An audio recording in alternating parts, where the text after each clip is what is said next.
mu mazi hanyuma barayishyingura irongera zuka ijya mu ijuru. Nanjye ndiho nshaka kugira ngo nzajye kubana nayo, rero niyo mpamvu nsenga cyane. Bivuze iki abantu bakurikiye 05 basuhuze mwe mukurikiye 05 TV. Uyu ni wa mwanya mwiza tujya tubategurira ibiganiro. Murabizi ko dukora ku muryango, murabizi ko dukora ku bintu bitandukanye. Nukuri reka mbabwire ngo uyu munsi aka kanya ntimucikwe mugiye kumva ikiganiro. Ni inkuru iryoshye kandi mu by'ukuri ndagira ngo mbabwize ukuri ngo ni inkuru iryoshye, ntuze kuyicikanwa. Ariko kandi sinatangira ntababwiye ngo mwe muri gukurikira 05 TV harimo abantu bababaye, harimo abashonje, harimo abari guca mu bibazo bitandukanye, harimo abakoze divorce, harimo ibintu byinshi, harimo urusaku rwinshi mu mitwe y'abakurikiye 05 TV. Ariko reka mbihanganishe mbabwire ngo ubu nako kanya biri kukubaho.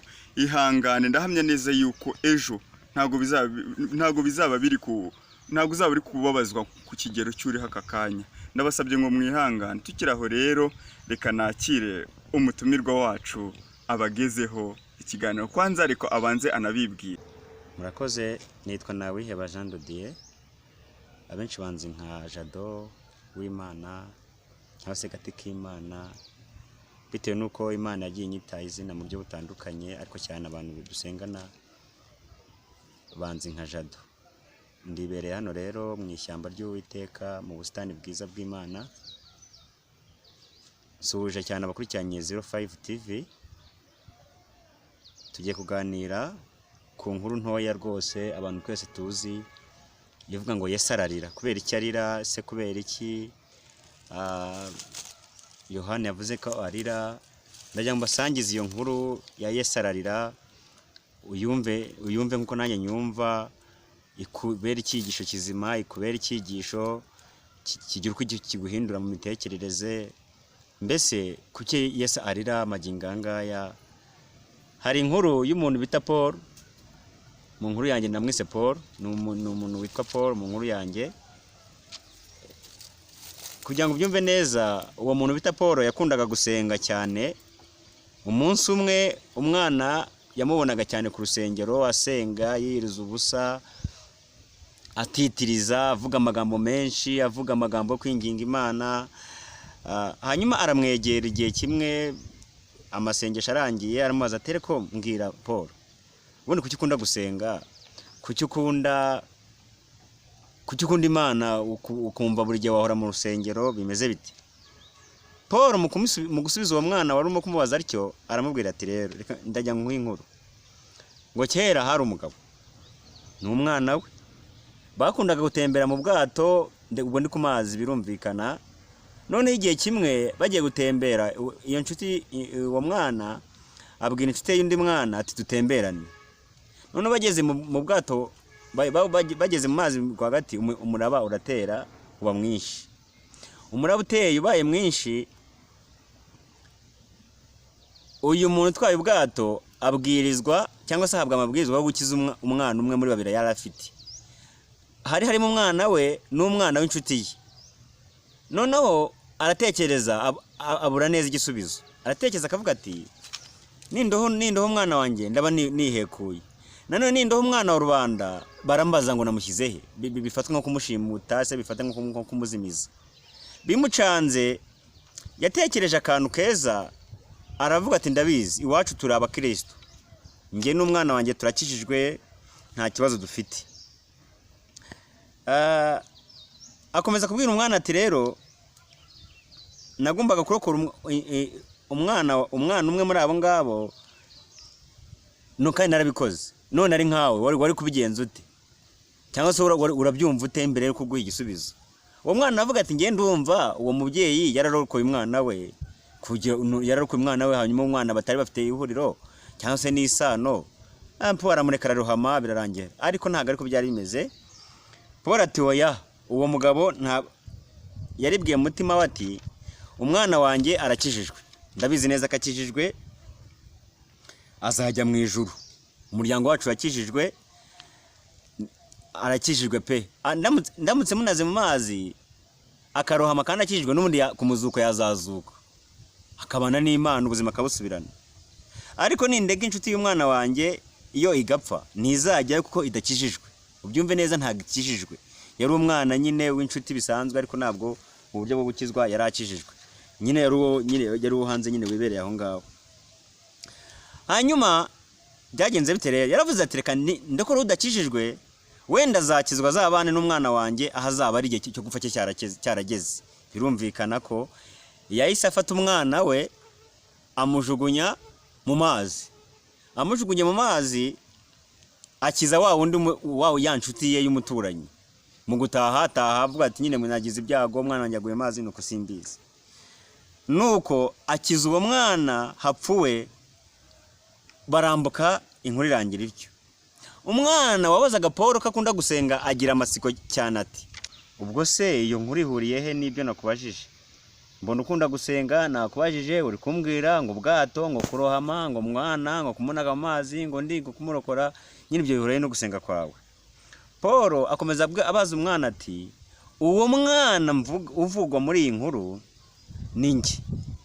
ninjye warokowe cya gihe igihe umuraba wateraga, nari ndi kumwe n'uwo mwana. Uwo mwana bamujugunya mu mazi, aba ari njyewe urokoka, sinajya mu mazi.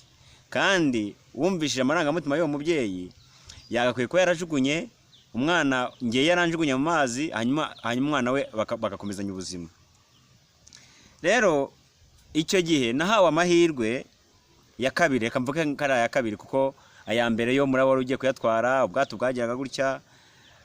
Rero mpabwa amahirwe ya kabiri mu buryo bwose bushoboka. Ndakura mva mu bwana, ndiga primaire, ndarangiza mba umukuru, mba umuteenagers, ndabyiruka, kubyiruka bivaho mba umugabo bisanzwe. Rero sinshaka gupfusha ubusa ayo mahirwe ya kabiri nahawe, kuko nzi akamaro kayo. Aka kanya ngufite inkuru ivuga ngo iki? Paul ari havuga ngo ndiho nsenga cyane ngo nzabane n'inshuti yanjye. Iyo yarakuze irapfa baranashyingura, bayinaze mu mazi, hanyuma barayishyingura, irongera zuka ijya mu ijuru na TV. Uko niko Imana yatanze umwana wayo w'ikinege, ikunda, ibona ubwato bwahengamye, iramutanga kugira ngo njye nawe duhabwe amahirwe ya kabiri yo kubaho. Duhabwa amahirwe ya kabiri yo kubaho, ariko nitwe twari dukwiye gupfa, ahubwo yapfuye mu cyimbo cyacu. Niyo mpamvu Yesu ari kurira. Niho natangiye mvuga ngo Yohana 13:35 haravuga ngo Yesu ararira. Kubera icyo arira rero? Twahawe amahirwe ya kabiri yo kubaho, ariko ikimutera agahinda nuko tuyapfusha ubusa. Nyine tuba twumva ari nk'ibintu bisanzwe, kandi koko abantu babifata nk'ibintu bisanzwe, bumva donc Kristo cyangwa se urwo rupfu rwa Kristo barufashe nk'ibintu nyine byari ngombwa, byari bikwiriye kubaho, byari bikwiriye donc kumumanura, ntago byari bikwiriye, ahubwo n'ubwitange. Rero umuntu nakwitangira, ntuzabyita ubufasha, burya bari urukundo.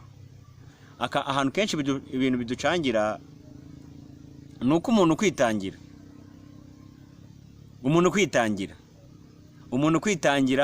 ubyita ubufasha. Ariko burya umuntu kwitangira ntago aba aguhaye ubufasha, ahubwo baguha n'urukundo abakweretse, ndetse rwo kwitangira nyine umuntu. Ijambo mbabarira ni ijambo risobanuye ngo nagakwiye kubabara, ariko wowe mbabarira mu cyimbo cyanjye. Nyine mbabarira ni igikorwa cyanjye, ariko gikorwa ku wundi muntu. Rero aho ni imbabazi twagiriwe. Twebwe Kristo yaratubabariye. Kutubabarira ni igisobanuro cy'uko umubazo twari kubabara nyine wamugiyeho. Umuntu yakubwiye ngo mbabarira, abakubwiye ngo nari kubabara, ariko mu cyimbo cyanjye nyine mbabarira, nyine icyo gikorwa cy'inkorere. Niyo mpamvu Kristo avuga ngo mubabarirane. Ariko kubabarira none ni ikintu gikomeye. Ku muntu ukurikiza iyo 5 TV, ijambo mbabarira, numva ufite umutima kubabarira, menya ngo wikoreye intimba za benshi. Niyo mpamvu umuntu ubabarira ntarangwa n'amagambo. N'umuntu ubabarira kubera ko ababitse byinshi, kuvuga ngo ngewe Somani yo nkwemukiye, nkavuga ngo mbabarira. mbabarira rwose. Ni ukuvuga ngo ngewe mba mfite umutwaro uko nagukoreye icyaha cyangwa se naguhemukiye, none uwo mutwaro uwunture wowe wikorere. Iyo rero uwuntuye kawikorera bishatse kuvuga ngo kubabarira niwe bivuna. Kristo aracyafite uwo mutwaro wo kuba yatubabariye, aracyafite uwo mutwaro, azawutura ruka nge nawe tubonye twicaranye nawe. Ni just nyine niyo meaning yo kuvuga ngo mbabarira. Kubabara rero ni ukwikorera umutwaro w'umuntu ukubwiye nyine umwikorerere. Rero iyo ubyemeye ko bati nta kibazo ndakubabariye, umutwaro we ukujyaho. Iyo kugiye rero ubwo nawe ushaka uzawugutura. Umuntu uzagutura wenyine ninde? Ni Kristo ugutura imitwaro y'abantu. Niba nge rero nafite umutima wo kubabarira, simfite kwikorera intimba yawe, nge ntabwo nabizira. Kuko nyine sinshoboye kwikorera intimba yawe. Niba ntashobora kwikorera intimba yawe, warampemukiye, kunsaba imbabazi kwawe nibyo ndabyumva, uransaba kukubabarira. Niyo mpamvu ushobora kubana nawe ntibyongeye kubaho. Hari abantu bateye baryo. Yego. Umuntu akakubabarira cyangwa se ukamukorera ikosa ukamusaba imbabazi akaziguha, ariko ntimwongeye kubana. Ni ikibazo gikomeye. Igisobanuro kiba ari iki rero? Kiba kivuga kiti mvira mu buzima. Abakubwira ati burya mvira mu buzima nta kindi kiba gisigayeho. Arakubabariye ni inshuti yawe, ariko ntabwo azongera kuguha amahirwe kongera kubana nawe. Kristo rero we ntabwo yabikoze gutyo, ahubwo yaratubabariye, ahubwo yifuza gukomeza kubana natwe. Nubwo tuba turi mu myanda, tumuhemukira, dukora ibindi byose, ariko Kristo we yaratubabariye ndetse aracyatubabarira. Ni ukuvuga ngo intimba yacu, niko Yesaya yavuze ngo intimba yacu nizo yishyizeho. Ijambo kubabara nicyo yavuze nyine. Nujya uririmba mu ndirimbo ukavuga ngo Kristo yarambabariye, nujya uvuga ngo Kristo yarambabariye, jya wumva ko yikoreye intimba yawe. Ni ukuvuga ngo intimba yawe ni Kristo uyikoreye. Magingo anga azayitura akubonye. Yaravuze ngo sinzongera kurya ku mbuto y'umuzabibu, naricarana n'umugeni wanjye. Sasa niba uri umugeni wawe, iyo ntimba yawe uzagenda umureba aho yica mu bwati, burya za ntimba wikoreye zari izanjye. Warakoze, mushimire icyo. So rero no mu buzima busanzwe, Sibomana, ijambo mbabarira nicyo bivuze nyine. Ijambo mbabarira nicyo bivuze. Ndabyumva. Rero kwikorana intimba rero. Reka mbaze nk'abadukurikiye muri aka kanya, ese koko wowe urabyumva uti? Ndagusabye andika comment, andika utubwire, andika yego. Jado wakomeza. Yego, abantu rero twumva ijambo kubabarira. Umuntu ubabarira afite umutima ukomeye. Umuntu ubabarira abafite kwakira ibintu byose. Umuntu ubabarira nta kintu na kimwe cyamunanira kubana nacyo. Ari mwiza, ari umubi, ari usobanutse n'udasobanutse, bose yabasha kubana nabo, kubera ko nyine afite umutima wo kubabarira. Ariko ntabwo ariko abantu bose babugira. Kubera ko niba ntabashije kwikorera ibyanjye se nakikorera ibyanjye ngo bitange, ntabwo bishoboka. Ntabwo bibaho. Ni ukuvuga ngo niba nashoboye kwibikira ibanga, ntiwambitse iryanjye ngo nzaribike. Ntabwo byashoboka. Tugitandukanya mpita ndibwira. Ndibwira rwose. Akenshi rero niba ufite umutima wo kubabarira, menya ngo nyine wikoreye intimba za benshi. Ubwo ni mu cyimbo cya Kristo. Nge rero sindi mu cyimbo cya Kristo, n'abandi nkanjye bafite umutima umeze gutyo. Mbivugiye iki? Mbivugiye ko twahawe intimba za kabiri. Narivuze ngo umuntu nakugaragariza nakwitangira, ntuzumve ko ari ubufasha. Oya, ntago ari ubufasha, ahubwo ni urukundo. Urwo rukundo rero nirwo Kristo yatugaragarije, narwo ndimo kubabwira ngo Yesu ararira. Yesu ararira kubera ko amahirwe yaduhaye ya kabiri, akemera akatwitangira tugapfa mu cyimbo cye, agapfa mu cyimbo cyacu. Twebwe twabyirengagije, ko tubishaka, tubifata nk'ibisanzwe. Mbese twamufashe nk'aho ari ubufasha duhaye, cyangwa se ari ibyanditswe nyine byasohoraga. Oya, ntabwo ari ibyanditswe byasohoraga, ahubwo mpamya neza ko biri mu rukundo rwe. Biri mu rukundo twebwe akunda ikiremwa muntu. Kubera ko Soma, yego, umuntu amaje gucumura,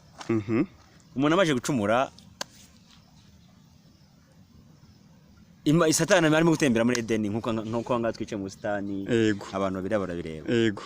Satani yatemberaga muri Edeni, asanga Eva nawe arimo kwisa, niba yaragiye gushaka inkwi, niba yaragiye gutembera, sinzi ibyo ari bigiye gutemberamo. Ikibazo cyo nuko yatariwe, yamusanze nawe ari hanze y'urugo. Yego. Hanyuma ati, mbe Eva urakora icyanga? Noneho Satani we ntabwo yatunguwe no kubona Eva, ahubwo yatunguwe no kubona umuntu w'umugore mu ngobyi.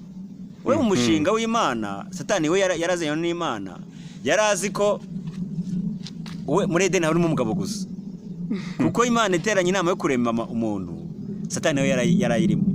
Izi neza ko ari igikomezwa mu ijuru. Yego yarakomeye pe yarakomeye rero avuze ati reka tureme umugabo ase nkatwe. Yego wabyumvishe Yesu ararira soma. Rero Satani hari atembera ariko niko bivyiga. Satani arimo atembera muri Edeni aje nyine kuko umva yari umukuru w'ingabo. Abarwana hasi n'abarwana muke nyine yaje gutembera ngo arebe uwo muntu baremye se yaramenyereye bimeze afashwa te bimeze bite. None wowe ava mu ijuru yaje azi ko agiye kurebana n'umugabo uri muri Edeni. Ahageze yaratungurwa nuko hasanga umugore kuko yibuke Imana iri mu mugore ntabwo yagicaje inama inteko y'ijuru. Yo iri mu mugabo yateranyije inteko y'ijuru.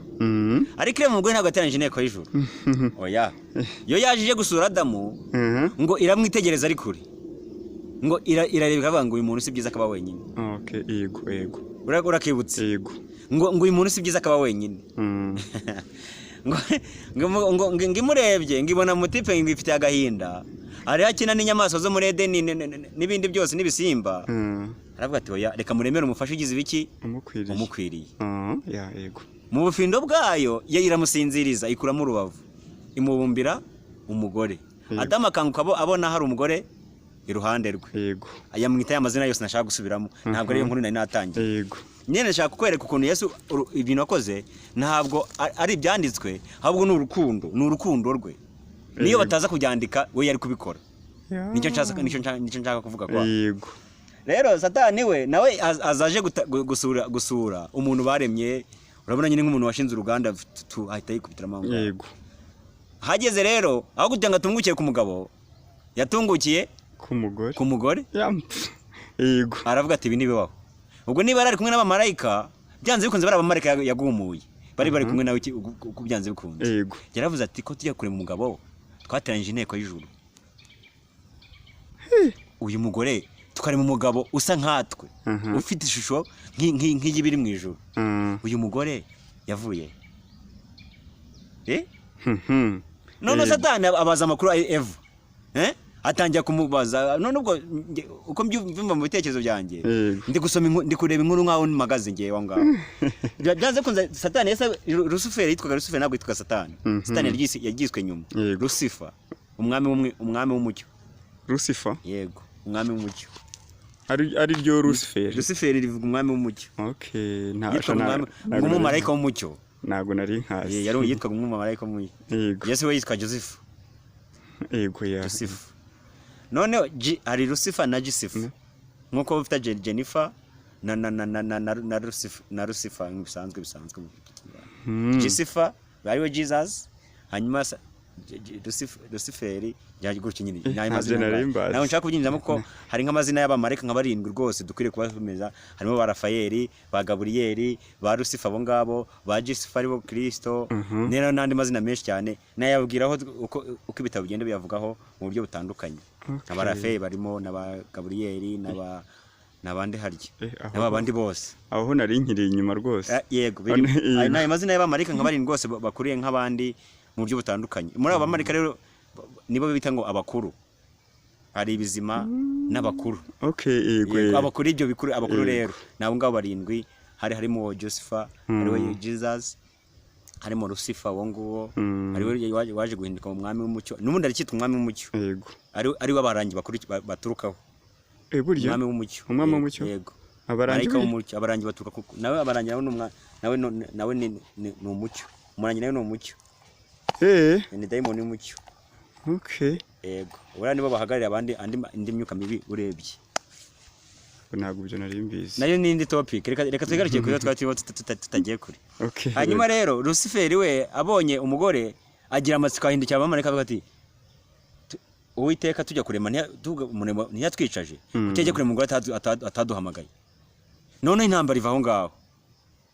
N'abamarayika bibaza nyine kwa kuntu ushaka gukorana ikintu n'umuntu ukumva nyuma hari ikindi yongeyemo ukavuga ati kubera cyagikoza atatubwiye wenda. Kandi twari duhuje inama duhuje kimwe cyose. Naho ngaho intambara yavuye kwa.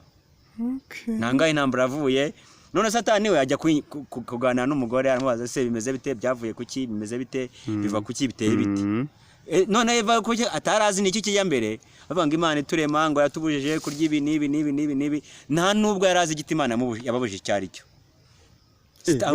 satani yakimenyeye aho ngaho buriya se ntabwo ntacyo yarazi none se Imana yakibabujije harya ibaha amabwiriza izana Eva muri Edeni ntabwo ari kumwe na satani uko bise kose ko satani yatungwe no kubona icyo giti gihari nyine ngo Imana yababwenge igiti nicyo kizamenyesha ubwenge mu buryo ateka da Imana yababeshye bikore turebe Eva bikoze agenda yisanga birangira bakurwa mu kintu mu cya Edeni none icyo nshaka kuvuga ni iki rero Lucifer we yahise asubira mu ijuru afite akajagari n'akavuyo kenshi cyane ni gute ushobora kurema umugore bla bla bla ibi nibi nabiriya utatubwiye ubushize waratwicaze Imana irebye ku kavuyo kameze gutya abamarayika bagumutse mu buryo imwirukana n'abajyanye kuri tere nawe satani ava mu ijuru gutyo icyo gihe rero akigenda ku kanya Imana yo yabonye ko isi ihuye n'ibi byago yavuga ati wasi ubonye ishyano ako kanya itegura operasiyo yo gukurikira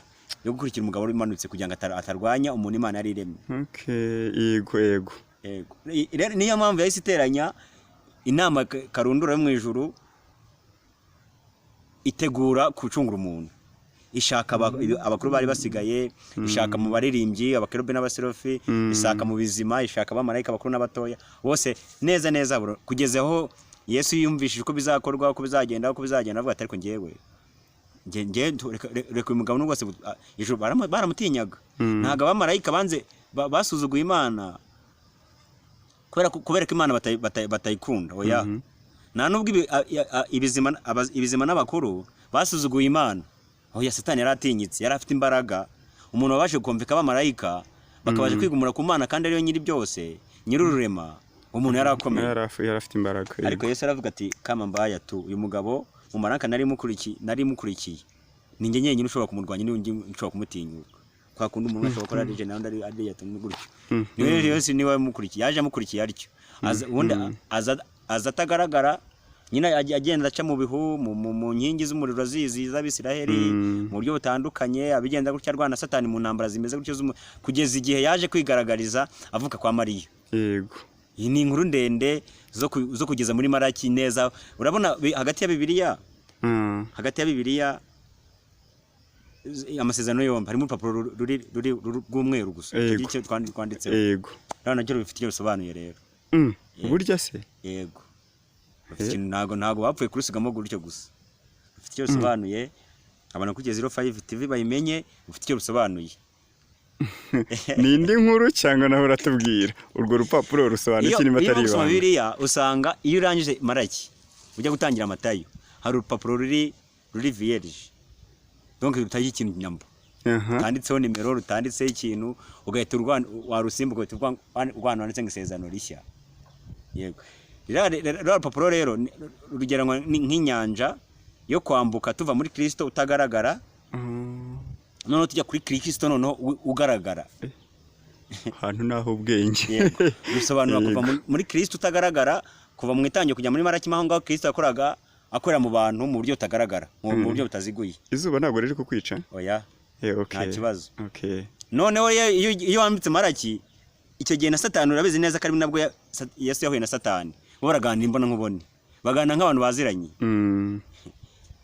baganiriye nk'abantu baziranye ntabwo baganiriye nk'abantu barimo guhigana baganiriye cyajya amaze iminsi 40 baganiriye nk'abantu baziranye icyo gihe Satani nawe yakoreraga mu bantu yakoraga i Sodoma agakorera Gomora agakorera muri Delila nyine nawe yakoraga mu bantu nkuko Kristo icyo gihe nawe yakoraga mu bantu muri ba Mose muri ba Samusoni muri ba Matayo muri ba Dawidi muri ba Salomo gutyo agenda nyine akora muri ubwo buryo yego noneho muri mu isezerano cya rero noneho we na Satani barahuye gutyo imbona nkubone yego baravuga ati naje kukurwanya uko bisa kose kama mbaye hanyuma rero bahura imbona nkubone barahangana baje guhangana rero araturokora arapfa nyine apfa ku mwanya wo gutuma nka Satani nge navyo byata nka hari cyo gitambo wenda yasabye asaba amaraso ya Yesu kugira ngo arekura abantu ba Yesu yego uri kubyumva none yego ndi kubyumva we Yesu bishatse kuvuga ngo ikintu cyishwemo aho ngaho muri urwo rupfu rwa Yesu.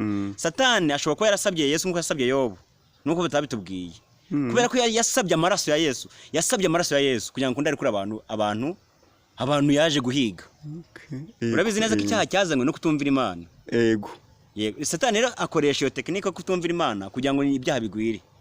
Ibyo byo rwose. None rero kugira ngo nge ku bwanjye nka Jado yabwiye Imana ati kugira ngo ndekure abantu bawe. Ngiye uyu muhungu wawe waje kumpiga, amaraso yo kumusaraba ndayashaka ameneke hehe? Ameneke hasi. Yego. Imana avuga ati nta kibazo. Imana imutanga icyo, arapfa, arahambwa, arazuka ku munsi wa gatatu, ibyo urabizi. Yego. Rero Yesu arazuka, aragenda ajya gutegura umuntu. We yagiye mu ijuru, cyajya abwira abigishwa bati ndagiye, kandi aho nzaba niho mujyanye, aho ngiye namwe muzagira ibiki, muzazayo. We yizeye ko nta muntu Satani azafata, kuko yamutangiye amaraso Satani yasabye. Sinzi niba ku kantu kumva. Ndi kubyumva. Ushobora nko kuba ufite nk'ikintu umuntu akagusaba nk'igitambo cyacyo. Yego. Kavuga ati wenda kugira ngo umwana wawe akire iriya nka yitange. Yego. None inko ikagenda ariko umwana akagira ate? Agakira. Yego. Niko na Kristo we byagenze. Amaraso yasabwe na Satani. Kana abakristo mujye mukamenya. Abwira Imana ati kugira ngo ndekure ubwoko bwawe bugende. Yego. Uyu muhungu wawe waje ku isi kumpiga. Ayo maraso wenda yashaka. Umutwe wenda ushaka. Abakristo batubwire nimba aho hantu tubyumva kimwe koko. Nukuri. Yego. Ayo maraso umuhungu wawe waje kumpiga, kugira ngo mve ku bantu bawe. Amaraso wenda yashaka. Bigaragare nk'insinzi. Hari murabizi neza ko abantu basoma ibyanditswe, Satani Yesu akimara gupfa, Satani yabyina insinzi. Yego. Si bakana mukazi se? Satani yabyina insinzi. Nivyo. Niyo ngo rero ngewe narize ibintu byanye n'iyobokamana. Niba yarabyina insinzi, bishatse kuvuga ngo niba yarabyina insinzi ku musaraba Yesu apfuye, mbere ko amushyingura ngajye kumwa imfunguzo z'abera. Yego. Uko babizi neza ko musanze yakamuribata, niko ibyanditswe bivuga. Yego. Niba yarabyina insinzi, bishatse kuvuga ngo byanze ko nzari yabwiye Imana ngo naramuka apfuye ku musaraba, ni insinzi yanyu nzayibyina. Nushaka abantu uzabatware nta kibazo. We rero urupfu rwa Yesu rwabaye insinzi kwa Satani, avuga ati burapu kuva nabwiye Imana ikabyemera, umuhungu we yamuteye icuma apfuye ku mugaragaro, izuba riva saa 9 z'amanywa, nta kibazo. Byari nk'aya masaha kwa. Nk'aya saa 9 rwose. Ngo Satani agenda aritereka, abadayimoni be barabyina, abatumvira Imana nabo nkawe barabyina, baravuga ati nuko umwami waje gucungura abantu, apfuye nk'imbwa kuki ku gasozi. Karubanda. Ntabwo yigize amenya ko Yesu bari mushyingure, akamusanga ikuzi hahandi arimo gukorera insinzi. Agiye kubona mu birori asabona umuhungu w'Imana arinjiye, avuga ati imfunguzo nigendere, ikindi nakazi kawe. Ngamwaka imfunguzo z'abera rero azamukana insinzi, asubira mu ijuru, ajya kudutegurira ahantu azabaye. Kwe kirera arira, niho natangiye nyine mbabwira. Ararira kubera ko abantu yatangiye amaraso ntago babyitayeho. Ntago babyitayeho. Iyo ubona abakristo cyangwa se abantu bitwa ngo barasenga, baba mu matora mu buryo butandukanye, aribo bibanda ku makosa n'amafuti y'ibyaha biri hano hanze. So ubusambanyi, umuntu usambana yarabatijwe swate na pastor cyangwa se na padiri. Yego. Yarabatijwe. Umuntu uroga aba yambaye ishapure cyangwa se afite Bibiliya. Yego. Ntabwo ari umuntu usanzwe. Abantu batunze amahembe, abarangi, abaki bose, ni abantu b'abakristo babatijwe mu gihe cya 80, 90, 90. Bishatse kuvuga ngo kandi umubatizo bisaba gupfana na Kristo ukazukana nawe. Bazi no kuba warapfanye na Kristo ukazukana uburozi. Ni ibintu bibiri. Ni ibintu bibiri bitandukanye, birahabanye pe. Birahabanye ku rwego wowe wapfiriwe. Donc ariko hari murabyumva, nari ngiye gutanga urundi rugero, zari kuba ingero nyinshi, ariko ubyumve gutyo, nko kuba warapfanye na Kristo wangiza kuzukazukana ubusambanyi. Nago gahunda ya Yesu ari kuba wapfanye na Yesu ngo uzukane ubusambanyi. Icyo gihe wabushatse kuvuga iki? Wabushatse kwita Kristo ko ari umunyabyaha, ko yapfanye ibyaha akongera akazukana nabyo. Ntago rero ariko bimeze. Abakristo icyo kintu bacyumve neza. Yego. Uyu mushinga wa Yesu ni uwo gupfana ibyaha ukazukana ubugingo. Ntago ari ugupfana ibyaha ngo hanyuma ngo uzukane nanone ibyaha no niba warakiriye umubatizo Kristo waramwemeye nk'umwami n'umukiza wawe ubwami bwa Kristo ni ugupfana ibyaha ukazukana ubugingo yego rero uburozi no kuba warabatijwe uri umusambanyi kuba warabatijwe uri umubeshyi uri umunyamanyanga ukora ibintu biriya uhabanye n'indangagaciro n'amahame y'umugabo bita Yesu. Niyo mpamvu uyu murongo ukaze Yesu urakaze Yesu ararira yego umurongo mugufi muri Bibiliya cyane Yohana 13:55 ngo ni nawo murongo mugufi muri Bibiliya ubundi. Yesu ararira arizwa n'icyo ngicyo rero arizwa iyo abonye abantu bapfanye nawe bakazukana nawe ngo bajyananwe nawe mu ijuru ari abarozi aranatungurwa ku Mana ho nta munyabyaha ubaho no gukeza abami babiri yego ku Mana ho nta munyabyaha uriho Imana yiturebye tubona nta munyabyaha n'umwe uri mu isi kuko itureba mu maraso ya Yesu yego iturebe mu maraso ya Yesu ibona abantu twese turabarokore bahimbaza Imana gusa turabamarayika bayo twese abantu nyine bategereje kujya mu ijuru yego ahubwo ariko Yesu yagenzura agasanga ndi umusambanyi se ndi umurozi kwisaga muri izo mbese tumwihishamo nk'igicucu ariko niwe uzi amafuti yacu. Ikimuriza rero ni ukuntu se avuga ati abantu warokoye nabera imbere yanjye ahubwo Imana izatungurwa no kubona abantu bagiye muri Gehinomu.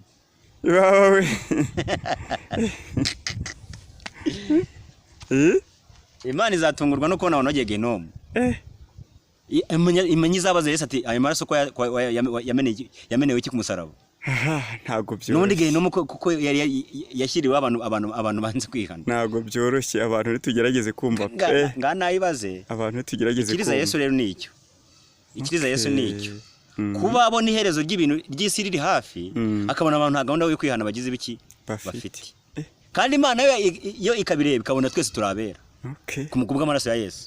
Ntago byoroshye Jado reka turagize ikiganiro tuvuze iby'Imana tugize ibiki ntago twabiheza yego ni ukuri murakoze cyane nkomeje kubashimira uko mukomeje kureba kino kiganiro kandi mukaba mugejeje ahangaha namusuye dore musanze ahantu yibereye mu ishyamba rwose Jado ni umuntu ukunda Imana cyane ni umuntu byangoye kugira ngo mugereho ariko Imana yabyemeye none tugeranye n'iki kiganiro yego ni ukuri Jado Imana iguha umugisha niba turabaye Yesu tureka ibyaha yego birumvikana tureka ibyaha kuko Yesu ababajwe n'ibyaha byacu kugeza naho arizwa nabyo tugerageze rwose pe yego Jado hari abari kugukurikira sinzi niba kandi kantu wababwira cyari ikindi kintu wababwira ariko mu mirongo migufi icyama Imana abakurikiye kino kiganiro tukihana ibyaha nicyo cya mbere tukapfana na Kristo tukazukana ubugingo aho kugira ngo dukomeze mu byaha byacu. Abadive bajya babatiza umuntu wongeye gukora icyaha ariko Kristo yabwiwe wakije ngo ntuzongere gukora icyaha ukundi niba uzi ko yagukijije ukurikiye 05 TV n'ahantu uzacyohereza yego niba uzi ko yagukijije ntukongeye gukora icyaha ukundi. Murakoze. Urakoze cyane Jado Imana iguha umugisha reka rero mbashimire kandi mu by'ukuri mureba kino kiganiro mugisharinga n'ijambo ry'Imana riradufasha mu buzima bwacu bwa buri munsi yego kadukomeze rero tubashakire inkuru kadukomeze tubagezeho bya biganiro byubaka umuryango nyarwanda byubaka isi muri rusange kuko ntago ari u Rwanda gusa rugiye rufite ibibazo bitandukanye kandi iyo twumviye Imana rega buriya n'ibijyanye n'ingo birakemuka yego nitugafate ibiri mu ngo bibi twumve yuko ari iherezo ku buzima bwacu oya ntago ari iherezo ku buzima bwacu ahubwo birashoboka yuko twabihindura wareba ikibi kuri mugenzi wawe ukafata umwanzuro w'uko wowe icyo kintu utagomba kubona ko wakibamo nimba ari inama watanga nimba ari igitekerezo watanga mu by'ukuri ukagira uwufasha ubona ari mu kibazo cyamugonze. Reka mbashimire rero murakoze cyane nakagaruka ariko ataragenda ndagira ngo nsabe Jado umuntu agushaka yakubona ati ko nge kukugeraho bitari binyoroheye ariko se umuntu agushaka yakubona gute? Inomero zanjye ziri kuri WhatsApp, ziri kuri Facebook, ziri ahantu henshi ku mbuga nkoranyambaga. Yego. Gusa ni 078 90 10 13 iyo nimero ntigivaho, niyo nkoresha mu buzima bwanjye bwa buri munsi, niko kazi. Imana iduhana umugisha mwese. Imana ibaha umugisha, turabakunda. Yego, nakagaruka.